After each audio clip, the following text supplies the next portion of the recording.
Chapters 389 Only One Step Left, 390 Mo Wu Tian, 391 Demonic Path Alliance Army, 392 Demonic and Righteous Attacking Together. Chapter Start, Chapter 389, बस एक कदम दूर। 20 अक्टूबर। मैं hall में, हल्की लाल रोशनी की किरणें धीरे धीरे गायब हो रही थी और आसपास की चीजों पर चमक रही थी। ब्रॉन्ज टाइल्स पर बनी नक्काशी तो आधे से ज्यादा मिट चुकी थी। फैंग युआन का चेहरा एकदम सफेद पद गया था और वो काफी थका हुआ लग रहा था। उसकी लाल एडी रोशनी के असगोले में हो रहे हर बदलाव पर टिकी हुई थी। चार तरफ सन्नाटा पसरा हुआ था। 21 अक्टूबर। लैंड स्पिरिट एक बुरी खबर लाई। एक रैंक 5 एक्सपर्ट ब्लेस्ड लैंड में घुस आया था। फैंग युआन ने इमेज देखी और उस शख्स को फौरन पहचान लिया, तो यह सियो क्लैन का सियो मांग है। यह लाइट पाथ का एक्सपर्ट है और इसके पास रैंक 5 एक्सट्रीम लाइट गू है। मेरी पिछली जिंदगी में यह सैंचा माउंटेन पर दिखा था, आखिर आ ही गया। लैंड स्पिरिट की सांस अटक गई। एक्सट्रीम लाइट गू, इसका मतलब यह सियो मैंग इमेमोरियल एरा की ग्लोरी वाली रोशनी बुला सकता है। यह दुश्मन हमारे लिए बहुत बड़ा खतरा है। लैंड स्पिरिट हद से ज्यादा परेशान थी। इमेमोरियल टाइम्स में 9 आसमान थे। White heaven, red heaven, orange heaven, yellow heaven, green heaven, azure heaven, blue heaven, purple heaven और ब्लैक हेवन। इमेमोरियल एरा की धूप बेमिसल थी। वो ग्लोरी की लाइट थी जो 9 आसमानों को चीर कर सभी जीव जंतुओं तक अपनी गर्मी और कृपा पहुंचा सकती थी। आज के टाइम में red, orange, yellow, green, Azzur, blue और पर्पल हेवन्स नहीं रहे, बस व्हाइट हेवन और ब्लैक हेवन बचे हैं। सूरज की रोशनी में अब इमेमोरियल एरा वाली शान नहीं रही और वो इतनी कमजोर हो गई थी कि बस व्हाइट हेवन के आर पार ही जा सकती थी। रैंक 5 एक्सट्रीम लाइट गू एक बार एक्टिवेट हो जाए तो इमेमोरियल एरा की ग्लोरी वाली तेज रोशनी निकाल सकता है। इस रोशनी में जरा सी भी अटैक पावर नहीं थी, लेकिन यह हर चीज के आर पार जा सकती थी और दुनिया के कोने कोने को रोशन कर सकती थी। कहने का मतलब यह है कि यह ब्लेस्ड लैंड भी उस इमेमोरियल लाइट को रोक नहीं सकती थी। फैंग युआन ने टांस कासा, बागी, तुम टेंशन मत लो। उससे यह एक्सट्रीम लाइट गू एक मकबरा लूटने पर मिला था और वो एक इनकम्प्लीट गू है। वो इसे हर महीने सिर्फ 3 बार इस्तेमाल कर सकता है। अगर उसने ये लिमिट क्रॉस की तो गू खुद ही फट जाएगा। लैंड स्पिरिट ने राहत की सांस ली। ये अच्छा हुआ। इन दिनों मैं कमजोर होती जा रही हूं। आखिरी मोड़ पर तुम्हें खुद पर हाई डिपेंड रहना होगा। ही, मुझे हमेशा से ही खुद पर डिपेंड रहना पसंद है। फैंग युआन हंसा और बिना कुछ कहे गू रिफाइन करता रहा। 22 अक्टूबर। पफ, डैम इट, एक और फेलियर। फैंग युआन ने मुंह भर के खून थूका। उसकी उंगली के सामने अंधेरा छा गया और वो लगभग बेहोश हो गया था। उसने अपने दांत भींचे और जमीन को पकड़ा। उससे लगा जैसे दुनिया घूम रही है। उससे तारे दिख रहे थे और कानों में लगातार सीटी जैसी आवाज आ रही थी। खासकर उसकी छाती में एक अजीब सी घुटन महसूस हो रही थी और उस उल्टी जैसा लग रहा था। काफी देर बाद ये मतली वाली फीलिंग थोड़ी हल्की हुई। फैंग युआन ने एक गहरी सांस छोड़ी और धीरे से बैठ गया। गू रिफाइनमेंट में फेल होने से बैकलैश होता है। मेन स्टेप में पहले ही 3 बार फेल हो चुका हूं। ऐसा नहीं कि मेरी स्किल्स खराब हैं, मैंने तो सब परफेक्ट किया था, लेकिन ये स्टेप किस्मत पर डिपेंड करता है और इसके सफल होने का चांस 10 में से 1 है। उफ, टाइम नहीं है बिल्कुल। फैंग युआन का चेहरा पीला पड़ा हुआ था। उसने बड़ी मुश्किल से बैकलैश का दर्द झेला और अपनी चौथी कोशिश शुरू कर दी। इस वक्त ब्रॉन्ज कॉल्ड्रन में इमॉर्टल एसेंस के 4 हिस्सों से भी कम बचा था। 23 अक्टूबर। फैंग युआन रुका और उसने अपने हाथ में मौजूद गू वर्म को देखा। उसकी ऊँग में एक अजीब सी चमक थी। ये गू एक बीटल जैसा था जिसका पेट बड़ा और शानदार था, सर और पूंछ न्यूकीले थे। इसके कोई पैर या एंटेना नहीं थे। इसका आकार धुंधला सा था, जैसे कच्ची मिट्टी पर बनी कोई अधूरी नक्काशी हो, एकदम बेजान, किसी पत्थर की तरह। अर्थ स्पिरिट खुश हो गई। जवान, मैंने सच में तुम्हें गलत नहीं समझा। तुम इस झूठे गू को रिफाइन करने में सफल रहे। अब बस एक कदम और आगे बढ़ाना है और झूठे को सच में बदलकर असली सेकंड एपर्चर गू रिफाइन करना है। हाँ, बस आखिरी कदम बचा है। फैंग युआन की आवाज में एक अजीब सा मिक्स था, राहत भी थी और बोझ भी। इस सेकंड एपर्चर गू को रिफाइन करना पहाड़ चढ़ने जैसा था। हजारों कदम दी और ना जाने वो कितनी बार फेल हुआ था और उसने लगभग आराम भी नहीं किया था, लेकिन आखिरकार वो इस स्टेज तक पहुंच गया। उसकी पिछली मेहनत और इन्वेस्टमेंट बेकार नहीं गए थे, इसलिए वो आराम महसूस कर रहा था। लेकिन यह आखिरी स्टेप सबसे क्रूशियल मोमेंट था, एक क्वालिटेटिव चेंज का स्टेप जिसके लिए इमॉर्टल गू डिवाइन ट्रैवल गू का इस्तेमाल करना जरूरी था। हालांकि फैंग युआन स्प्रिंग ऑटम सकाडा को रिफाइन करने में सफल रहा था। उसने कभी इमॉर्टल गू को रिफाइन करने के लिए इमॉर्टल गू का इस्तेमाल नहीं किया था। इस आखिरी स्टेप के लिए उसके पास कोई सर्टेनिटी नहीं थी, इसलिए उसका मन भारी था। 300 साल बसंत के, 500 साल पतझड़ के। बेपनाह डिवाइन अपॉर्चुनिटी के साथ जेगालो में तैरते और घूमते हुए तीसरा पहर जोड़कर और फिर एक और तीसरा पहर 9 प्राप्त करना। 9 यानी चरम रिफाइनमेंट पूरा हुआ। इस आखिरी स्टेप के लिए लाइफ स्पैन गू, डिवाइन ट्रैवल गू और डू थर्ड वॉच गू का इस्तेमाल करना होगा। फैंग युआन सोच में पड़ गया। वो पहले के स्टेप्स समझ गया था और उन्हें मॉडिफाई भी कर सकता था, लेकिन जहां तक इस स्टेप का सवाल था वो बस इसका असली मतलब थोड़ा बहुत ही समझा था।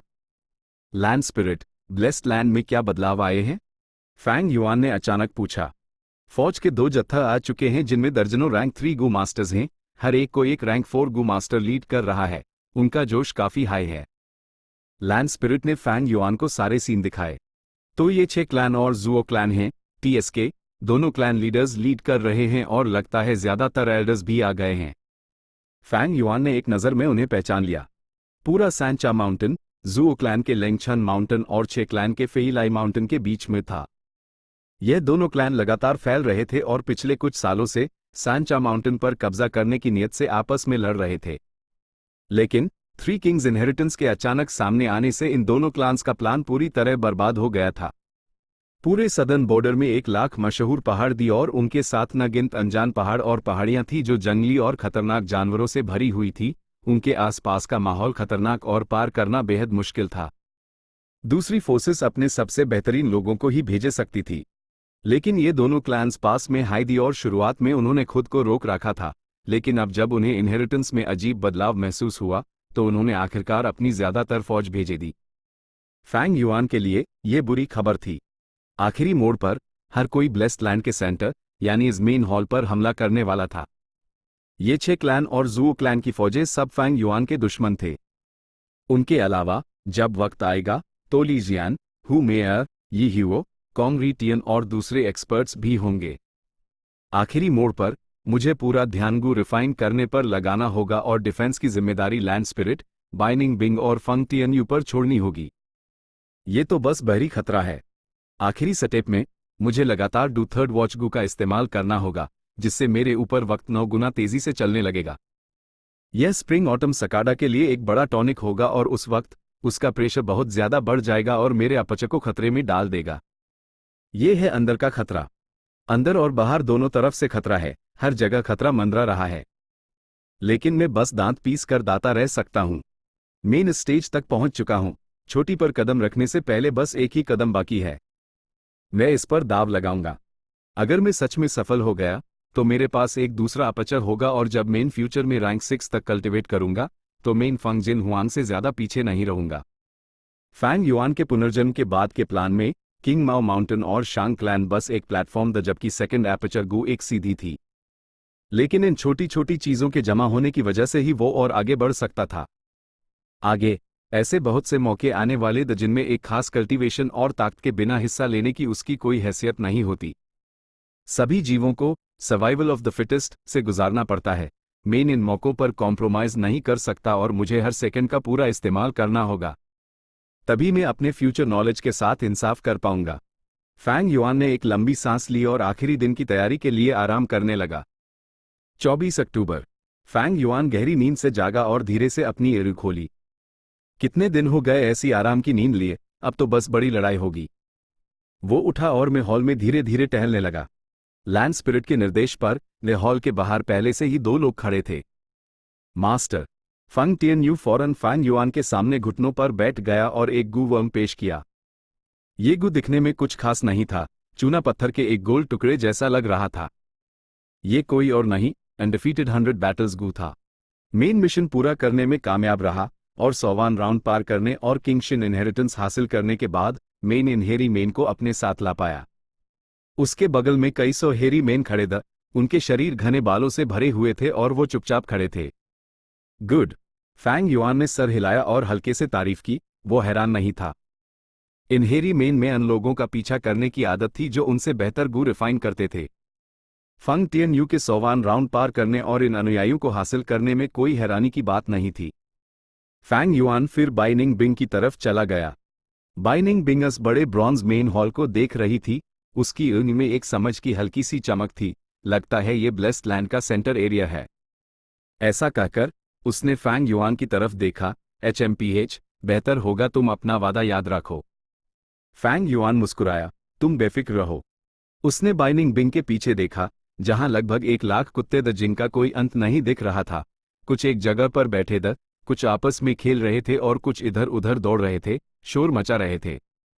फैंग युआन ने हल्की सी भावे सिकोड़ी। ये बाइनिंग बिंग की कमांड करने की एबिलिटी की कमजोरी थी। अगर ये जैंग सैन सैन, वूगी या वू शेन टोंग होते तो उनमें से कोई भी इन कुत्तों को एक टाइट फॉर्मेशन में अरेंज कर सकता था और उन्हें एक सेना की तरह बिना हिले खड़ा कर सकता था। लेकिन ये बाइनिंग बिंग के बस की बात नहीं थी। उसने पहले कभी एंस्लेवमेंट पद की ट्रेनिंग नहीं ली थी और उसके लिए इस स्टेज तक पहुंचना ही बड़ी बात थी। असल में बाइनिंग बिंग को ऐप चक्कर आ रहे थे। उसकी हर हरकत थोड़ी धीमी थी और उसकी सोल भारी महसूस हो रही थी। उससे शरीर एक कठपुतली जैसा लग रहा था। एक साथ इतने सारे कुत्तों को कंट्रोल करना सच में उसके लिए काफी मुश्किल था। ए फ्लैट मेरे अरेंजमेंट्स सुनो, एक डिफेंसिव फॉर्मेशन में रहो। दुश्मन तुम्हें कितना भी उकसाए, तुम खुद से हमला मत करना। ये बात हर कीमत पर याद रखना, याद रखना। फैंग युआन ने चेतावनी दी। ठीक है, जब सारा अरेंजमेंट तुम्हारा है तो ये कामयाब हो या नाकाम, इससे मेरा कोई लेना देना नहीं। बाइनिंग बिंग ने ठंडे से जवाब दिया। ही, कामयाबी हो या नाकामी, मैं तुम्हें यांगूद दूंगा। फैंग युआन ने मुस्कुराकर भरोसा दिलाया। HMPH, जो कहा है वो करना। रोशनी के 2 स्तंभ गायब हो गए हैं। इसका मतलब किंग शिन और किंग क्वान इनहेरिटेंस ले लिए गए हैं। अगली सुबह सैंचा माउंटेन की चोटी पर गू मास्टर्स के बीच हलचल मच गई। इस बार इनहेरिटेंस का खुलना बड़ा अजीब है। ये आज तक बना हुआ है, जिससे ब्लेस्ड लैंड बहुत तेजी से खराब हो रहा है। किसी ने शक जाहिर किया, लेकिन इससे ज्यादा लोग इनहेरिटेंस पर ध्यान दे रहे थे। वो 2 खुशनसीब कौन हैं जिन्हें इनहेरिटेंस मिली है? मुझे लगता है king Shin inheritance Lord time you by को मिली होगी। वो अंदर जाने के बाद से बाहर नहीं आए। किंग क्वान इनहेरिटेंस शायद वूगी को मिली होगी। नहीं, वो हमारे क्लैन के लॉर्ड वू शेन टोंग को मिली होगी। HMPH, जैसा मुझे लगता है हमारे डिमोनिक पाथ के एंस्लेवमेंट मास्टर जैंग सैनसन के भी जीतने के चांस हैं। भीड़ ने कुछ देर तक बहस की और फिर आखिरकार किसी ने कुछ अजीब देखा। अजीब है, इनहेरिटेंस में घुसे कई रैंक 5 गू मास्टर्स में से कोई भी बाहर नहीं आया है। हो क्या रहा है? किंग शिन और किंग क्वान इनहेरिटेंस मिल गए, लेकिन बाकी लोग बाहर क्यों नहीं आए? उन्हें ब्लेस्ड लैंड में रोक लिया गया है। यह ब्लेस्ड लैंड ऐप खत्म होने के करीब है। थोड़ी देर में रास्ता पूरी तरह खुल जाएगा और हम सब अपनी मर्जी से अंदर बाहर जा सकेंगे। एक गूंजती हुई आवाज फैली। लॉर्ड सियोमैंग। तुरंत राइचस पाथ के गू मास्टर्स ने बोलने वाले की पहचान कर ली। यह सियोमैंग सैंचा माउंटेन आने के बाद से इनहेरिटेंस में नहीं घुसा है। आखिर ये कर क्या रहा है? डेमोनिक गू मास्टर्स अंदर से चिंतित हो गए। सियोमांग के आने से उनका जोश ठंडा पड़ गया था। सियोमांग सबकी नजरें अपनी तरफ खींचने में कामयाब होने के बाद गर्व से मुस्कुराया। अब मैं एक्सट्रीम लाइट गू का इस्तेमाल करके हमारे लिए रास्ता खोलूंगा। जब उसने अपनी बात खत्म की, उसने अपनी अंग चौंधी कर ली और अपनी प्राइमीवल एसेंस को तेजी से एक्टिवेट करते हुए अपनी मुठियां ऊपर उठाई। एक्सट्रीम लाइट गू, हेवेंस विल गू, एम्प्टी फिस्ट गू, killer move, immemorial light fist. तीनों गू एक साथ एक्टिवेट हुए, जिससे पूरा आसमान अंधेरा हो गया। सब हैरानी से देख रहे थे जब रोशनी की किरणें एक पहाड़ के साइज की विशाल मुट्ठी में बदल गईं। ये अचानक प्रकट हुई और उतनी ही अचानक गायब हो गई, किसी अनजान जगह पर टकराते हुए। एक्सट्रीम लाइट गू में भले हाई अटैक पावर ना हो, लेकिन जब दूसरे 2 गू के साथ मिलाया जाता तो ये एक बेहद जोरदार हमला बना सकता था। बम! एक अदृश्य झिल्ली छिड़ गई, ब्लेस्ड लैंड कांप उठा और एक बड़ा सा सुराख बन गया जो बाहर की दुनिया से जुड़ गया। चैप्टर 390, मो वू टियन। सैंचा माउंटेन की चोटी पर अब बस रोशनी का एक ही स्तंभ बचा था, लेकिन सबके सामने एक धुंधली इमेज की तरह एक ग्रे मैदान दिखाई दे रहा था। ऐसा लग रहा था जैसे ये एक पर्दे से अलग हो, एक सपने जैसा माहौल बना रहा हो। माउंटेन की चोटी पर एक मैदान कैसे आ सकता है? यह सियोमांग ने किया था। उसने ब्लेस्ड लैंड को भेद कर एक लूपहोल बना दिया था। एक पाल के लिए सब चुप थे, कुछ हैरान, कुछ चौंके हुए और कुछ एक दूसरे को देख रहे थे। कोई हिला तक नहीं। सियोमैंग अंदर ही अंदर हंसा और भीड़ में कहीं उंगली से इशारा किया। एक गू मास्टर फौरन भीड़ से बाहर निकला, लॉर्ड सियो मांग की ताकत का कोई मुकाबला नहीं, उन्होंने जबरदस्ती ब्लेस्ड लैंड को भेज दिया। ऐसे तो हम थ्री किंग्स इनहेरिटेंस के रिस्ट्रिक्शंस से आज़ाद हो गए और हम सब अंदर जा सकते हैं। ये चिल्लाने के बाद वो भीड़ से बाहर निकला और कुछ छलांगे लगाकर ब्लेस्ड लैंड के अंदर सुराख में घुस गया। उसने फिर सबके सामने अपने गू वॉर्म्स एक्टिवेट किए। 1, 2 और 3। सुराख के आसपास हेवनली पावर का दबाव कम हो गया था, जिससे वो 3 गू वॉर्म्स एक्टिवेट कर सका। इस सीन ने फौरन भीड़ को बेचैन कर दिया। अनगिनत लोग जैसे होश में आ गए और उनकी सांसें तेज हो गईं। गू का इस्तेमाल कर पाने का मतलब था कि उनके पास खुद को बचाने की एबिलिटी थी। कहने का मतलब ब्लेस्ड लैंड में रिस्क काफी कम हो गया था। लेकिन परफॉर्मेंस अभी खत्म नहीं हुई थी। वो गू मास्टर अचानक वापस दौड़ा और कुछ छलांगों में ब्लेस्ड लैंड से बाहर निकलकर संचा माउंटेन पर वापस आ गया। हाँ हाँ हाँ, वो जोर से हंसा और सियो मांग को हाथ जोड़कर बोला, आपके इस एहसान के लिए शुक्रिया लॉर्ड। सियो मांग मुस्कुराया, शुक्रिया की कोई जरूरत नहीं, बिल्कुल नहीं। मुझे बस लगा कि स्वर्ग और धरती के खजानों के लिए मुकाबला करने का हक सबको मिलना चाहिए। ये बहुत ज्यादती है कि कुछ लोग ही अन पर कब्जा कर लेते हैं। लेकिन तुम कितना लूट सकते हो, ये तुम पर डिपेंड करेगा। हम लॉर्ड सियो मांग के बहुत शुक्रगुजार हैं। लॉर्ड सियो मांग एक महान इंसान हैं और उनके बड़े भाई हीरो सियो शन हैं। सच में ये ड्रैगन और टाइगर भाइयों की जोड़ी है। संचा माउंटेन के सभी महान रैंक 5 गू मास्टर्स को देखें तो सिर्फ लॉर्ड सियो मांग ने हम जैसे कमजोर लोगों की परवाह की। वो राइचस पाथ के लिए एक मिसाल हैं। वो कितने दयालु हैं। सबकी वाहवाही और चापलूसी एक लहर की तरह सियो मांग के कानों में पद रही थी। लोगों की भीड़ ब्लेस्ड लैंड में घुस गई। बेवकूफों का झुंड। सियो मांग के चेहरे पर एक मीठी और कोमल मुस्कान थी, लेकिन अंदर ही अंदर वो नफरत से हंस रहा था। Main time you by woogie और बाकियों के कंपैरिजन में काफी लेट आया। किंग क्वान और किंग शिन इनहेरिटेंसेस तो हाथ से निकल गए, अब बस किंग बाओ बचा है। Dam them. मैंने पहले हाई फादर और एल्डर्स से रिक्वेस्ट की थी, लेकिन उन्हें तो बस सियो शन की बीमारी की पड़ी थी। HMPH, अच्छा होगा अगर वो मर जाए, तब main young clan leader ban जाऊंगा। HMPH, इतना मानने और पेस्टर करने के बाद मुझे संचा माउंटेन आने की परमिशन मिली, लेकिन अब बहुत देर हो चुकी है। मैं उन लोगों से कैसे कंपेयर कर सकता हूं जो मुझसे पहले आए। बस ब्लेस्ड लैंड में एक सुराख करके और केओस मचाकर हाई में अंदर से फायदा उठा सकता हूं। जहां तक इस ब्लेस्ड लैंड की बात है, जितने ज्यादा लोग अंदर जाएंगे उतना ही इस पर बोझ पड़ेगा। ही, हेवनली पावर कमजोर और कमजोर होती जाएगी। तो क्या हुआ अगर तुम लोगों ने इनहेरिटेंस हासिल कर ली? मैं अपने गू वॉर्म्स का इस्तेमाल करके उस पूरी तरह छीन सकता हूं। किंग बाओ, किंग क्वान और किंग शिन इनहेरिटेंस, वो सब मेरे हैं। अगर मैं उन्हें हासिल नहीं कर सका तो तुम लोग भी उनके बारे में सोचना बैंड कर दो। ठीक है, ये लगभग हो गया है। फैंग युआन ने संतुष्टि से सर हिलाया जब उसने अपने आसपास देखा। यह ब्रॉन्ज मेन हॉल एक पहाड़ी पर स्थित था। पहाड़ी ज्यादा ढलवान वाली नहीं थी और उसके चारों ओर हल्की ढलन थी। ऐसे इलाके को डिफेंड करना आसान नहीं था, लेकिन कुत्तों की संख्या ने थोड़ी कमी पूरी कर दी थी। 2 घंटे से ज्यादा वक्त से फैंग युआन बाइनिंग बिंग के लिए फॉर्मेशन अरेंज कर रहा था और उस समझा रहा था कि किसी भी सिचुएशन से कैसे निपटना है। बूम! ठीक उसी वक्त पूरी दुनिया हिल गई और ब्रोंज हॉल की छत से कुछ धूल गिरी। गड़बड़ हो गई। सियो मांग ने एक्सट्रीम लाइट गू का इस्तेमाल करके ब्लेस्ड लैंड को भेद दिया है और एक पैसेज बना दिया है। बड़ी तादाद में गू मास्टर्स अंदर घुस रहे हैं, मारकाट कर रहे हैं और मुकाबला कर रहे हैं। पूरा सीन एकदम केओटिक हो गया है। लैंड स्पिरिट की आवाज गूंजी। फैंग युआन बिना किसी घबराहट के हल्के से मुस्कुराया। उसकी पिछली जिंदगी की यादों में भी सब कुछ ऐसा ही हुआ था। सियो मांग का आना इस सीन के डेवलपमेंट का संकेत था। केओस अच्छा है, सियो मांग इस केओस का फायदा उठाना चाहता है, जबकि मुझे इस केओटिक सिचुएशन की जरूरत है ताकि मेन टाइम खींच सकूं। फैंग युआन की काली आंखों में एक अजीब सी रोशनी चमकी। एक रैंक 5 गू मास्टर इस भीड़ में घुल मिल गया है। मुझे कुछ गड़बड़ तब लगी जब उसने अपनी चाल चली। लैंड स्पिरिट ने अचानक कहा। फैंग युआन की भावें सिकुड़ गईं। यह डेवलपमेंट उसके प्लान से बाहर था। कौन है वो? उसके सामने की इमेज रुक गई और एक नौजवान दिखा जिसके लंबे काले बाल उसकी कमर तक आते थे। उसकी गहरी और काली बैंगनी ईंट थी, घनी भावें जिनके सिरे ऊपर उठे हुए थे, जिससे उसे एक जलती हुई आग जैसा पागलपन वाला अंदाज मिल रहा था। उससे एक हैबतनाक डेमोनिक ऑरा निकल रहा था, जैसे वो दुनिया को कुछ ना समझता हो। एक बेकाबू जालिम औरा जो दुनिया को बर्बाद करना चाहता हो, जैसे कोई बुराई का ड्रैगन उतर आया हो। मो वू टियन। फैंग युआन की नज़र तीखी हुई और उसने उस आदमी को पहचान लिया।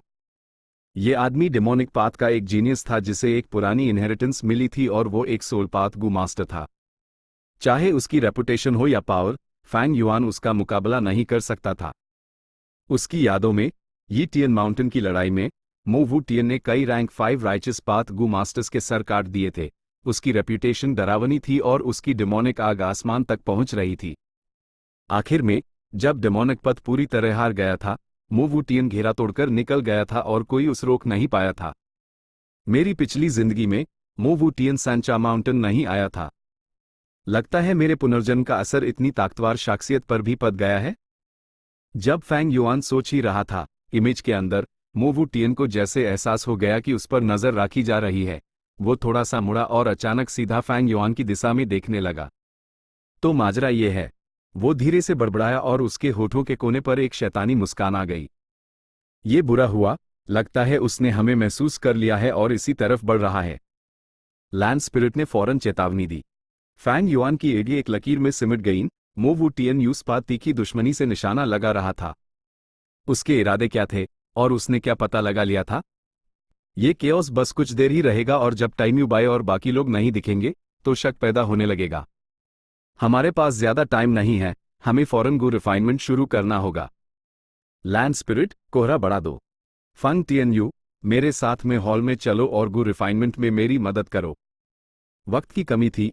फैंग युआन ने अपने कमांड्स चिल्लाकर दिए और फंग टियन यू को ब्रॉन्ज हॉल के अंदर ले गया। जो हेरी मैन फंग टियन यू के पीछे आए थे, उन्हें मैं हॉल के बाहर ही छोड़ दिया गया ताकि वो घेराबंदी करके उसकी रक्षा कर सके, जो आखिरी लाइन ऑफ डिफेंस बनेगी। फैंग युआन और फंग टियन यू की जाती हुई सूरतों को देखते हुए बाइनिंग बिंग की इर्द में एक ठंडी सी चमक आ गई। कोहरा उठने और फैलने लगा। मैं हॉल को जल्दी से ढक लिया और फिर पहाड़ी पर मौजूद सभी कुत्तों को भी ढक लिया। ब्रॉन्ज हॉल काफी बड़ा और शानदार था। उसकी दीवारों से फैंग युआन और फंग टियन के कदमों की आवाज गूंज रही थी, जिससे इस जगह की शांति और खालीपन और भी ज्यादा महसूस हो रहा था। इस वक्त मेन हॉल के ब्रॉन्ज टाइल्स पर एकदम खालीपन का मंजर था। ज्यादातर मटेरियल्स और गू वॉर्म्स गू रिफाइन करने में इस्तेमाल हो चुके थे और बस कुछ ही नक्काशी बची थी।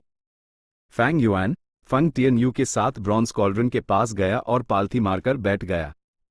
ये आखिरी स्टेप है, असली क्रूशियल मोमेंट। उसने एक गहरी सांस ली। उसकी यूं पानी की तरह साफ थी, लेकिन फंग टियन की सांसें तेज चल रही थी, जो उसके एक्साइटमेंट को दिखा रही थी। एक रिफाइनमेंट पाथ गू मास्टर के लिए इमॉर्टल गू रिफाइन करना उनकी पूरी जिंदगी का सबसे बड़ा सपना होता था। चलो शुरू करते हैं।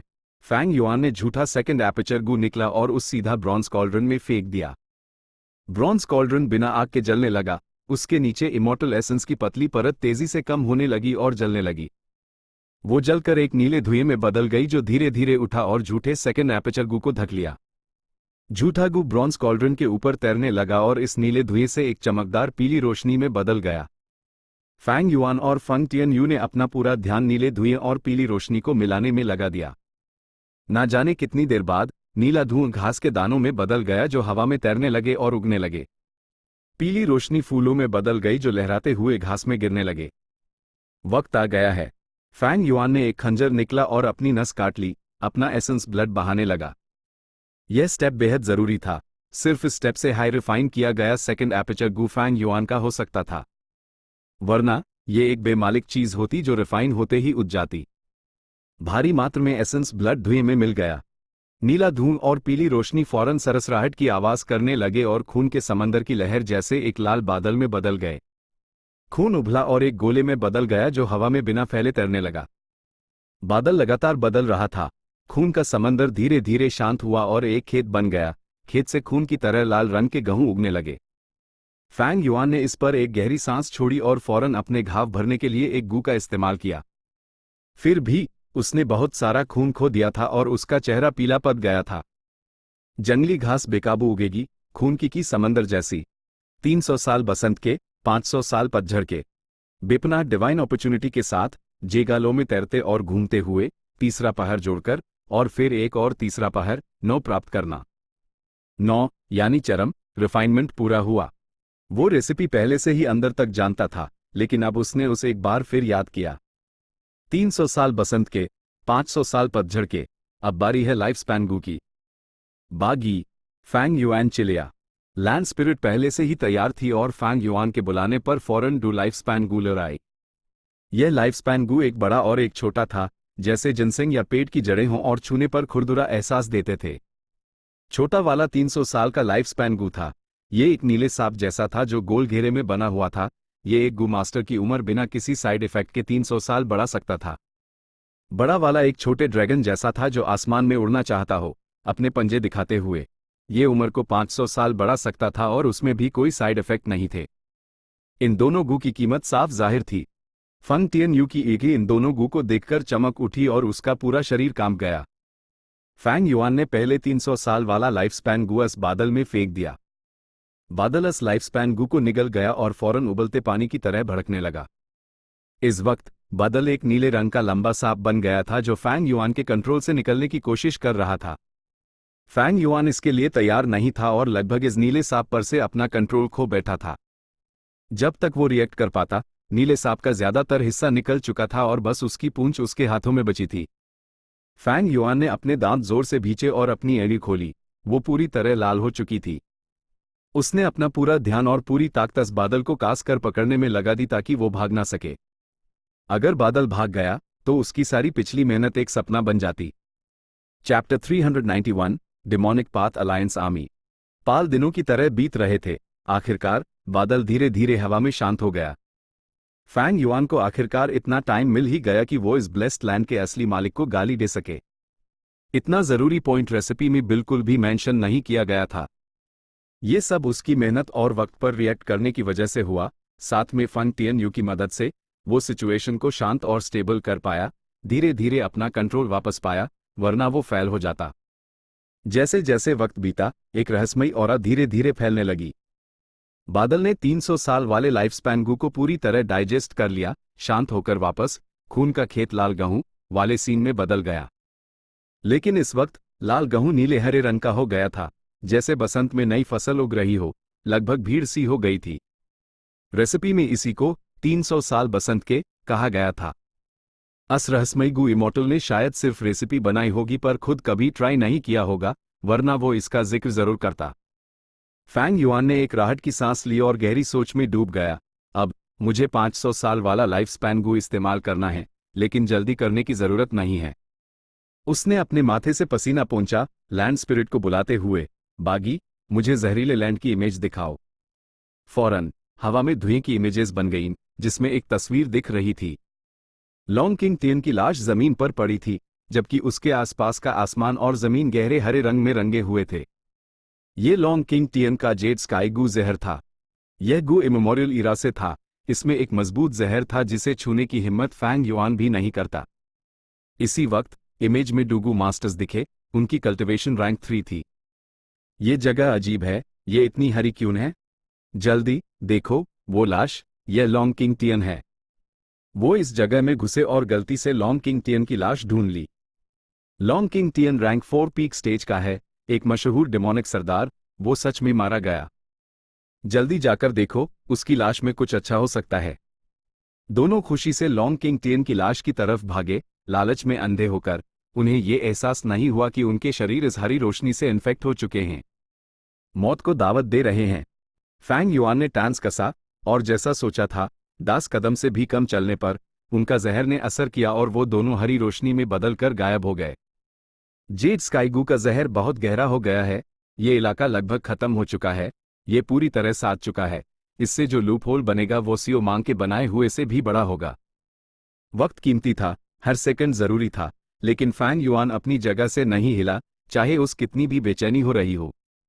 5 मिनट बाद एक धमाके के साथ ब्लेस्ड लैंड हिल गया और हॉल कांपने लगा। दूसरा लूपहोल टनल बन गया। लैंड स्पिरिट ने आह भरी। इस तरह से ब्लेस्ड लैंड के बर्बाद होने की स्पीड डबल हो गई। गू रिफाइन करना जारी रखो। फैंग युआन ने 500 साल वाला लाइफ स्पैन गू निकला और उस बादल में फेंक दिया। बादल फिर से गरजने लगा। फैंग युआन के कंट्रोल से निकलने की कोशिश कर रहा था, लेकिन फैंग युआन मेंटली तैयार था। वो पिछली बार की तरह गफिल नहीं हुआ और उस पूरी तरह काबू में रखा। लेकिन जल्दी ही उसने महसूस किया कि वो कुछ नहीं कर सकता। बादल का इस बार का बदलाव सिर्फ फिसलने वाला एहसास ही नहीं दे रहा था, बल्कि एक अहंकारी ताकत भी थी। जैसे एक हरा सांप एक सैलाबी ड्रैगन में बदल गया हो जो फैंग युआन के कंट्रोल से निकलने वाला हो। फंग टियन यू जल्दी से मदद के लिए आया। दोनों ने बादल के बदलाव को दबाने के लिए कड़ी मेहनत की। बादल कई बार गरजा, कई बार निकलने ही वाला था, लेकिन आखिरकार दबा दिया गया। 5 मिनट बाद बादल फिर से साफ हो गया। खून के खेत में सुनहरे गेहूं की लहलहाती फसल दिखने लगी। ये 500 साल पतझड़ के वाला सीन था। शुक्र है उसने येगू जहर फैलने के बाद रिफाइन किया, अगर नहीं तो जब दूसरा लूप होल बनता और हॉल हिलता तो येगू रिफाइनमेंट बीच में ही रुक जाती और सफल नहीं हो पाती। फैंग युआन ने कुछ देर और इंतजार किया। जब बादल मच्योर होने के बाद धीरे धीरे फैल गया। पानी की टंकी के साइज से ये सिकुड़कर एक नए गू में बदल गया, नीचे गिरते हुए। फैंग युआन ने यूज पकड़ा। ये एक मूंगफली के खोल जैसा था, सुनहरा और सतह पर निशानदार, यानी गहरे लाल खून के निशान। पहला झूठा सेकंड एपर्चर गू सिर्फ एक हफ्ते तक जिंदा रह सकता था, वो इंस्टेबल था। जबकि ये गू 40 साल तक जिंदा रह सकता था। इस स्टेप पर असली सेकंड एपर्चर गू बन चुका था और मूंगफली के खोल में पाल रहा था। लेकिन अगर उस अपने आप डेवलप होने दिया जाता तो 1000 साल तो क्या, 10,000 साल भी दे दिए जाते तो शायद ही वो असली प्रोडक्ट में बदलता। सिर्फ एक मजबूत बहरी ताकत का इस्तेमाल करके, झूठे को मिटाकर उस सच बनाने, फैंटम से सॉलिड में बदलने से ही वो एक क्वालिटेटिव चेंज हासिल कर सकता था, मोर्टैलिटी से आज़ाद होकर इमोर्टल बन सकता था। और ये बहरी ताकत कोई और नहीं बल्कि रैंक 6 डिवाइन ट्रैवल गू था। अब हमें एक इमोर्टल गू से दूसरे इमोर्टल गू को रिफाइन करना है। फैंग युआन ने गहरी सांसें ली।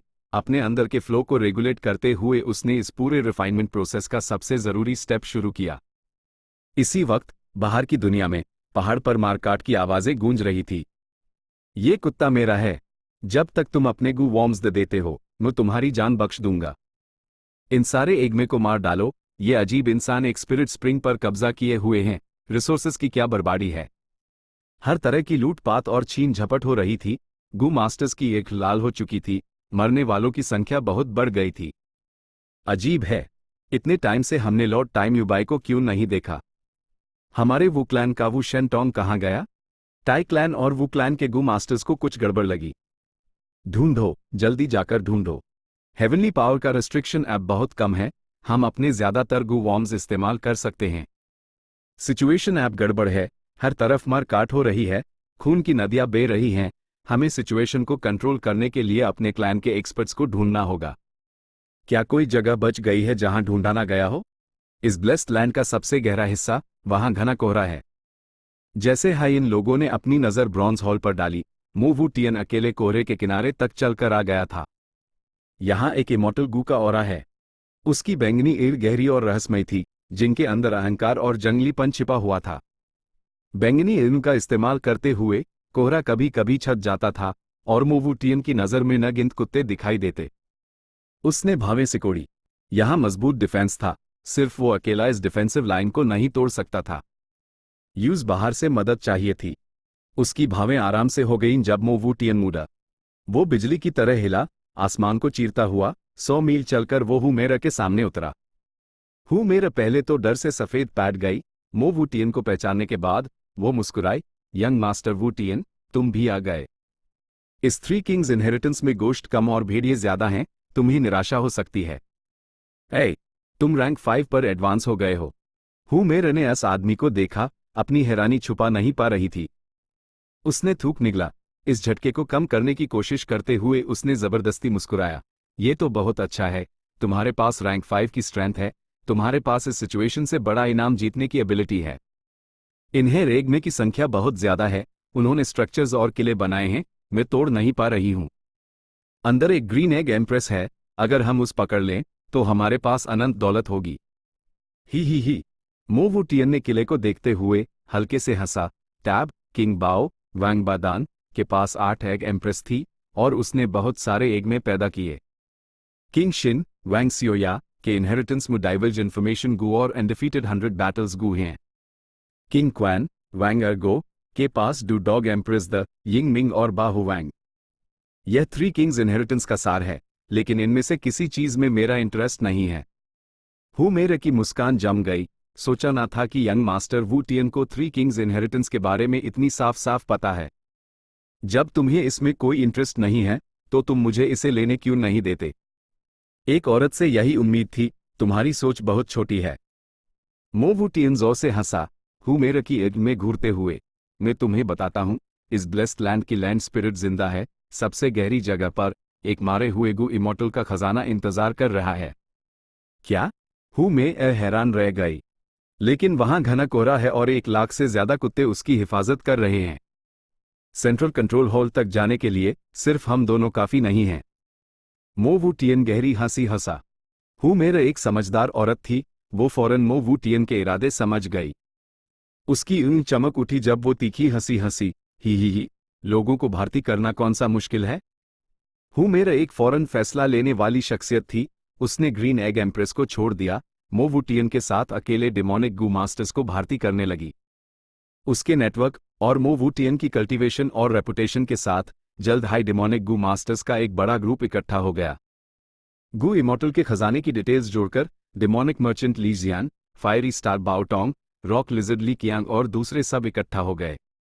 मो वू टियन कोहरे में वापस लौटा, अब अकेला नहीं बल्कि हजारों लोगों की एक डेमोनिक आर्मी के साथ। आखिर आ ही गए। पहाड़ी पर बैठी बाइनिंग बिंग धीरे से खड़ी हुई। कोहरा लोगों की नजर को धुंधला कर सकता था, लेकिन लैंड स्पिरिट की मदद से बाइनिंग बिंग को साफ दिख रहा था और वो डेमोनिक अलायंस आर्मी को देख सकती थी।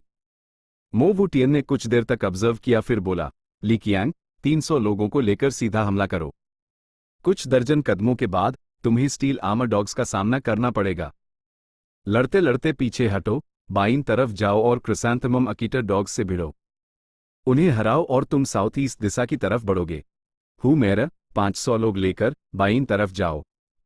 लड़ते हुए आगे बढ़ते वक्त तुम्हें lightning symbol dogs, hedge dogs और कॉप्स डॉग्स मिलेंगे, नुकसान की परवाह मत करना, बस उत्तर की तरफ चार्ज करते रहो। बाओटोंग, दाईं तरफ के रास्ते पर जाओ, 800 लोग लेकर। साउथ वेस्ट दिशा की तरफ शोर मचाते हुए और चिल्लाते हुए चार्ज करो, 500 कदम तक कोई कुत्ता तुम्हें नहीं रोकेगा। जब तुम्हें लाइटनिंग सिंबल डॉग्स मिलें, तो लड़ते हुए पूरी ताकत से चार्ज करो, अगर तुम 45 मिनट में तोड़ नहीं पाए, तो यहां वापस लौट आना। ली जियान, 400 लोग बैकअप के लिए लेकर जाओ, किसी भी वक्त मोबिलाइजेशन के लिए तैयार रहो, अगर मैं कोई कमांड नहीं दूं, तो लौटने वाले ट्रूप्स का ख्याल रखना। तो तुम्हारा क्या मो वू टियन? ली जियान की ईट में गहरी सोच चमकी जब उसने पूछा। मैं जाहिर है बेस पर पहरा दूंगा, क्यों, तुम्हें कोई प्रॉब्लम है? मो वू टियन ने ली जियान को अपनी बैंगनी ऊँग से हल्के से देखा। ली जियान की रीढ़ एच की हड्डी में ठंडक सी दौड़ गई। ये मो वू टियन इतना डरावना कब हो गया? उसकी कल्टीवेशन बढ़ गई है और उसका मारने का इरादा उफान पर है, लगता है उसे एक कमाल की पुरानी इनहेरिटेंस मिली है, वरना वो इतना इंप्रूव कैसे कर सकता था? मैंने सोचा था कि छोटा बीस्ट किंग उससे लड़ सकता है, लेकिन अब लगता है कि वो सच में डेमोनिक पाथ का नंबर 1 जीनियस है, वो बस बहुत ज्यादा खतरनाक है। ली जियान का दिल ठंडा पड़ गया जब उसने कमांड मानी। ऐसे अरेंजमेंट के साथ 4 डेमोनिक एक्सपर्ट्स अपने ट्रूप्स लेकर मो वू टियन के ऑर्डर्स के मुताबिक कोहरे की तरफ बढ़ गए। चैप्टर 392, डेमोनिक और राइचस का एक साथ हमला। आ रहे हैं। बाइनिंग बिंग की नजर चमकी जबकि उसका चेहरा अचानक से नर्वस हो गया। उसने तेजी से कुत्तों के ग्रुप को मोबिलाइज किया। शांत खड़ी कुत्तों की फौज ने हरकत करनी शुरू कर दी, जैसे एक विशाल चक्की हो। जबकि येगू मास्टर्स हरे और पीले दाने बन गए, कुछ ही देर में वो पीस कर पेस्ट बन गए। आधे से ज्यादा मारे गए, कुछ ने खतरा देखा और फौरन पीछे हट गए। डेमोनिक आर्मी को भारी नुकसान उठाना पड़ा, 1000 से ज्यादा आदमी लगाए, लेकिन बस कुछ सौ ही वापस लौटे। यंग मास्टर वू टियन, क्या तुमने सच में आराम से देखा था? ली कियांग ने सवाल किया। मैं तुम्हारे इंस्ट्रक्शंस के हिसाब से घुसा। हमें पहली लहर में स्टील आर्मर डॉग माइल और हम बाईं तरफ पीछे हेट, लेकिन वहां लाइटनिंग सिंबल डॉग्स और क्रिसैंथेमम अकीटर डॉग्स दोनों का हमला हुआ। उनकी संख्या बहुत ज्यादा थी, हम उनसे निपट नहीं सकते। एक बेकार की मारकाट के बाद हमें बस वापस आना पड़ा। बाओटोंग का गुस्सा तो और भी ज्यादा भड़का हुआ था। मैं 800 लोग लाया था, लेकिन नॉर्थवेस्ट साइड से चिल्लाने की आवाज नहीं सुनी। लेकिन साउथ ईस्ट साइड मुझे लोगों के लड़ने की आवाज सुनाई दी। मैं अपनी फौज वहां ले गया और lightning symbol dogs, hedge dogs और कॉप्स डॉग्स के माइल जुले हमले का सामना किया। हूँ मेरे का चेहरा भी बुरा बना हुआ था। यंग मास्टर वू टियन, मैंने तुम्हारी बात सुनी और हमला करने की तैयारी की, लेकिन 800 कदम अंदर जाने पर मुझे कोई डॉग ग्रुप नहीं दिखा। जब मेन कंफ्यूज थी, तभी डॉग ग्रुप्स ने हमें घेर लिया, शुक्र है हम मुड़कर वापस लड़ने में कामयाब रहे, वरना मेरी जान चली जाती। ली जियान बिना किसी एक्सप्रेशन के एक तरफ खड़ा था। उसका ग्रुप वापस आने वाले गू मास्टर्स को प्रोटेक्ट करने और पास आने वाले डॉग ग्रुप से लड़ने के लिए था। हालांकि बहुत सारे लौटने वाले ट्रूप्स थे, एक भी कुत्ता उधर नहीं आया, जिससे उसका इंतजार करना बेकार गया। मो वुटियन का चेहरा गंभीर था। कुछ देर बाद उसने कहा, मैं असली सीन तुम सबसे ज्यादा साफ देख सकता हूं। कोई है जो इन कुत्तों को मैनिपुलेट कर रहा है। ये एक फिक्स्ड फॉर्मेशन नहीं है, बल्कि एक हमेशा बदलती हुई फॉर्मेशन है। इसीलिए तुम सब फेल हो गए। सब हैरान रह गए, कोई उन्हें कंट्रोल कर रहा है। कौन है वो? मो वुटियन ने सर हिलाया। कोहरा बहुत घना है, मैं बस एक हल्की सी सूरत देख सकता हूं, मैं सामने वाले की पहचान नहीं बता सकता। लेकिन मास्टरमाइंड जरूर है, सिर्फ एक इंसान की इंटेलिजेंस ही इतनी परफेक्ट रिएक्ट कर सकती है। लेकिन कोई बात नहीं, मुझे एंस्लेवमेंट पाथ की कुछ समझ है। अब से तुम्हें इस तरह से हमला करना होगा, उनकी घेराबंदी तोड़ने और गु इमॉर्टल खजाना हासिल करने के लिए। सबके चेहरे पर खून के दाग थे जब वो एक दूसरे को देख रहे थे। मो वुटियन की रैंक 5 स्ट्रेंथ और इमॉर्टल खजाने के लालच में मजबूरन सर हिला रहे थे। लेकिन इस बार भी वो हार कर ही लौटे, पहले से भी ज्यादा नुकसान उठाकर। इसके पीछे जो शख्स है उसकी एंस्लेवमेंट पथ में काफी पकड़ है, मनी यूज कम समझा। मो वुटियन ने भावे सिकोड़ी। उसने एक परफेक्ट प्लान सोचा था, चारों रूट्स को मिलकर इस्तेमाल करने का, लेकिन सामने वाले ने जल्दी रिएक्ट किया और उसके इरादे समझ लिए। जानबूझकर अपने ट्रूप्स को कंट्रोल करके चारों रूट्स को मिलने से पहले ही रोकना, ऐसी मूवमेंट्स एक मास्टर के लेवल की थी। मो वुटियन, तुम्हें जवाब देना होगा। हम अपनी जान से लड़ रहे हैं और इतने लोग खो दिए, लेकिन हमने खजाने की परछाई तक नहीं देखी। क्या तुम यहां मौज मस्ती के लिए खड़े हो? तुम एक रैंक 5 गु मास्टर हो, तुम्हें भी कुछ मेहनत करनी चाहिए। बाओ टोंग गुस्से में था जब वो अपनी चोट पकड़कर चिल्लाया, ओ, तुम्हें जवाब चाहिए? ही, तो मैं तुम्हें एक तसल्ली बख्श जवाब देता हूं। मो वुटियन शैतानी हंसी हंसा, जबकि उसकी बैंगनी उंगली चमक उठी। तुम? बाओ टोंग हैरान रह गया जब उसने मो वुटियन को घूरा, हिल नहीं पा रहा था। एक पाल बाद वो जमीन पर गिर गया, मर चुका था। गु मास्टर्स में हलचल मच गई। फायरी स्टार बाओ टोंग, वो एक मशहूर रैंक 4 फायर पाथ गु मास्टर था। मो वुटियन ने हमला तक नहीं किया, उसने उसे एक ही घूर में मार दिया।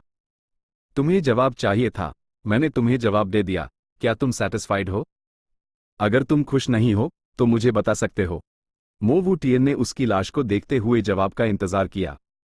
तुम बोल नहीं रहे, लगता है तुम सेटिस्फाइड हो। मो वुटियन हंसा, आसपास देखते हुए। ही, बाओ टोंग तो सेटिस्फाइड है, तुम लोगों का क्या? तुम्हें भी मुझसे जवाब चाहिए? चार तरफ पूरी खामोशी छा गई। मो वुटियन ने पलक झपकते ही लोगों को मार डाला। बाओ टोंग रैंक 4 अपर स्टेज का था, लेकिन वो एक हित भी नहीं झेल पाया, फौरन मर गया। डेमोनिक गु मास्टर्स डरे और हैरानदा, अपने लालच पर पछता रहे थे। वो मो वुटियन के पीछे क्यों न आए? फ्लैट जब वो इस जाल में फंस चुके थे तो क्या निकलना चाहते थे? HMPH, बहुत देर हो चुकी है। हुमेर और बाकियों ने अपने सर झुका लिए, मो वुटियन की एग में नहीं देख रहे थे। मो वुटियन की मारने की टेक्निक ने उन्हें डरा दिया था। उन्होंने सोचा था कि वो अभी रैंक 5 पर एडवांस हुआ है और शायद उसके पास असली रैंक 5 की ताकत ना हो, लेकिन सोचा ना था कि उसकी लड़ने की ताकत वुगी और बाकियों के बराबर थी। वो कितने साल का था? डेमोनिक पाथ का नंबर 1 जीनियस, बिना किसी शक के। अपना दबदबा कायम करने के बाद मो वुटियन फिर से शैतानी हंसी हंसा। बाओ टोंग के गु अभी भी यहीं हैं, तुम लोग आपस में बांट लो, इसे मेरी तरफ से एक मुआवजा समझ लेना। जैसे ही उसने ये कहा, गु मास्टर्स की एक ही चमक उठी। ली जियान ने सबसे पहले रिएक्ट किया। एक झटके में वो खरगोश की तरह हिला, बाओ टोंग की लाश पर झपटा और उसके गु उठा लिए। लगभग उसी वक्त हुमेर और ली कियांग ने रिएक्ट किया और वो भी लूटपाट में शामिल हो गए। बाकी लोग बस देख सकते थे, मुकाबला करने की हिम्मत नहीं कर रहे थे। तीनों ने बाओ टोंग की दौलत आपस में बांट ली, खूब कमाया और उनके अंदर का गुस्सा घुल गया, जो मो वुटियन के लिए इज्जत में बदल गया। मो वुटियन लोगों को अपनी नज़र से मार सकता था, यह हैरानी की बात नहीं थी, ये एक नज़र पर आधारित किलर मूव था। इस तरह का किलर मूव सीधा सोल्स के बीच मुकाबला करता था, हारने वाले की सोल बिखर जाती थी, उस अपने गु को खुद से नाश्त करने का मौका तक नहीं मिलता था। मो वुटियन एक सोल पाथ गु मास्टर था, उसकी सोल की ताकत अपने साथियों से कहीं ज्यादा थी। बाओ टोंग और बाकियों से निपटना बेहद आसान था। खौफ, ली जियान ने खांसा, कहते हुए, जब बीस्ट ग्रुप्स हिफाजत कर रहे हैं तो वो जगह जरूर सेंट्रल कंट्रोल हॉल होगी। गू इमोर्टल की किस्मत ज्यादातर वही होगी। लेकिन हम इन सब कुत्तों के होते हुए अंदर कैसे जाएंगे? वो एक भूत की तरह चालाक था। बाओ टोंग के शरीर से सबसे ज्यादा फायदा उठाने वाले शख्स के रूप में उसने फौरन मो वू टियन के लिए अपना समर्थन जताया। गू इमोर्टल खजाने की बात सुनकर हु मेरा और ली कियांग का ध्यान वापस इस पर आ गया। मो वू टियन ने इस ग्रुप को देखा। वो सब घायल और थके हुए साथ में कुछ बचा हुआ डर भी था। मोराल एकदम नीचे था। उसने आंख भरी। सच में एक अजीब ग्रुप है। लगता है मुझे और लोगों को भारती करना पड़ेगा, तभी अंदर घुसने की उम्मीद होगी। खबर फैला दो, चाहे राइचस हो या डिमोनिक। बस कैडू की टाइम बाय और बाकी लोग हॉल में घुस गए हैं और उन्हें किंग क्वान इनहेरिटेंस मिल गया है। वो गू मास्टर्स हमें हॉल के बाहर रोक रहे हैं और खजाना अकेले हड़पने की कोशिश कर रहे हैं। ये हु मे अर्जीज की। मो वू टियन ठंडी हंसी हंसा। वक्त कम है। एक बार ब्लेस्ड लैंड कलैप्स हो गया तो हमारे पास कुछ नहीं बचेगा। बिना और लोगों के क्या हम तोड़ पाएंगे? यंग मास्टर सही कह रहे हैं, हु मेर ने जल्दी से जवाब दिया। आखिरकार रुक गए। पहाड़ी की दलन पर बाइनिंग बिंग ने राहत की सांस ली, लेकिन हल्की सी भावें सिकोड़ी। फैंग युआन ने जो तरीके यूज दिए थे वो आधे इस्तेमाल हो चुके थे। कुछ और हमलों के बाद उसके पास कोई चारा नहीं बचेगा। हा, केओस में मौका ढूंढने की मेरी टैक्टिक कामयाब हो गई। इस दीवार को उड़ाने के बाद मुझे किंग बाओ वांग बादान का इनहेरिटेंस मिल जाएगा। सियो मैंग जोर से हंसा। इस वक्त वो एक छिपी हुई गुफा में अकेला था। उसके सामने एक ऊंचा और मजबूत पत्थर का दरवाजा था। बस यूज उड़ा दिया जाए तो किंग बाओ का आखिरी इनहेरिटेंस मिल जाएगा। बम बम बम, रोशनी चमकी जब धमाके हुए। एक पाल बाद सियो मांग ने हौंफते हुए अपने हमले रोक दिए, पत्थर के दरवाजे को नफरत से घूरते हुए। दरवाजा बिल्कुल ठीक था। उस पर किसी भी दरार का निशान नहीं था। लाइट पाथ स्पीड और प्यूरिफिकेशन पर फोकस करता है, डिस्ट्रक्टिव पावर फायर पाथ से मैच नहीं करती। किंग बाओ जाहिर है एक ऐसा किस्मत वाला ढूंढना चाहता है जो तोड़ने के लिए फायर टाइप गू का इस्तेमाल कर सके। लेकिन मेरे पास ऐसा गू नहीं है।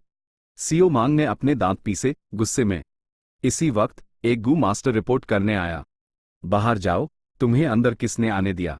किंग बाओ इनहेरिटेंस सिर्फ मेरा है। तुमने क्या कहा? सियो मांग ने डांटा, लेकिन अचानक अपने सबॉर्डिनेट की रिपोर्ट सुनी और उसका कॉलर पकड़कर उस उठा लिया। तुम कह रहे हो कि घने कोहरे में एक गू इमॉर्टल का खजाना छिपा है और लोग अभी यूज हासिल करने की कोशिश कर रहे हैं? हाँ, यह इन्फॉर्मेशन फैल चुकी है। अनगिनत गू मास्टर्स इकट्ठा हो रहे हैं। मैं आपसे झूठ बोलने की हिम्मत कैसे कर सकता हूं सेकंड यंग मास्टर? सबॉर्डिनेट ने जल्दी से जवाब दिया। HMPH, मुझे सेकंड यंग मास्टर मत बुलाओ। मुझे इस टाइटल से नफरत है। सियो मांग ने डांटा, इस पत्थर के दरवाजे को मजबूरी से देखते हुए, जबकि उसकी नजर झिझक से दृढ़ निश्चय में बदल गई। वांग बादान सिर्फ एक रैंक 5 गू मास्टर था। भले हाई यूज किंग बाओ कहा जाता था, वो सिर्फ सियो मांग के रैंक का था। उसकी इनहेरिटेंस एक गू इमॉर्टल ट्रेजर से कैसे कंपेयर कर सकती है? चलो चलते हैं। सियो मांग अपने सबॉर्डिनेट्स को लेकर तेजी से आगे बढ़ा। लोगों की संख्या बढ़ रही है। दलन पर बाइनिंग बिंग की चिंता और गहरी हो गई, क्योंकि कोहरे के बाहर लगभग 10,000 लोग इकट्ठा हो चुके थे। इन लोगों के कल्टिवेशन लेवल्स अलग अलग थे, यहां तक कि रैंक 1 और 2 भी थे। लेकिन वो अब भी गू मास्टर्स एक साथ इकट्ठा होकर उन्होंने एक ऐसी लहर बना दी थी जो अपने रास्ते में सब कुछ बहा ले जा सकती थी। हालांकि वो 1,00,000 कुत्तों को कंट्रोल कर रही थी, वो अकेली थी। बाहर अनगिनत नजरें अंदर एक जलती हुई इच्छा से देख रही थी। वो सब इमोर्टल के खजाने से आकर्षित थे। जब लोग हलचल मचा रहे थे, मो वू टियन बिना कुछ बोले मुस्कुराया। उसका मकसद पूरा हो गया था। पंछी खाने के लिए मरते हैं और इंसान दौलत के लिए, ये इंसान का दिल था। राइचस पाथ पर वो लोग ऑर्गेनाइज कर रहे हैं और कोहरे में घुस रहे हैं। हु मेर ने दूर देखा, चिंतित होकर। यंग मास्टर वू टियन, सभी डिमोनिक गू मास्टर्स यहां आ चुके हैं। क्या तुम खड़े होकर उन्हें ग्रुप्स बनाने के लिए डायरेक्ट करोगे? हम राइचस पथ को खजाना चुराने नहीं दे सकते। कोई चिंता नहीं, कोई चिंता नहीं। इतना घना कोहरा है, स्टील आर्मर डॉग्स स्टील की दीवारों का काम कर रहे हैं, उनके वैंगार्ड्स क्या कर सकते हैं? मो वू टियन ठंडी हंसी हंसा, कुछ भी करने से इनकार करते हुए। राइचस पाथ डिमोनिक पाथ से बेहतर था। वो ज्यादा यूनाइटेड थी और यूनाइट करना आसान था, जबकि डिमोनिक पाथ के मेंबर्स अकेले रहते थे। हालांकि मो वू टियन के पास रैंक 5 कल्टिवेशन थी, वो अभी भी यंग था और ये पहली बार था जब वो लीड कर रहा था, वो सबको काबू नहीं कर सकता था। कॉन्ग री टियन और ली फेइलर जैसे पुराने डिमोनिक एक्सपर्ट्स उसकी बात आसानी से नहीं सुनते। जब उन्हें एहसास होगा कि कोऑपरेट करने में फायदा है, तभी वो यूएस मौके का फायदा उठाकर आसानी से अन पर कब्जा कर सकता है। लेकिन अब हॉल में गू रिफाइनमेंट क्रूशियल दौर में पहुंच चुका था। आधे दिन के बाद सुनहरा मूंगफली का खोल डिवाइन ट्रैवल गू से टकराया। बम बम बम।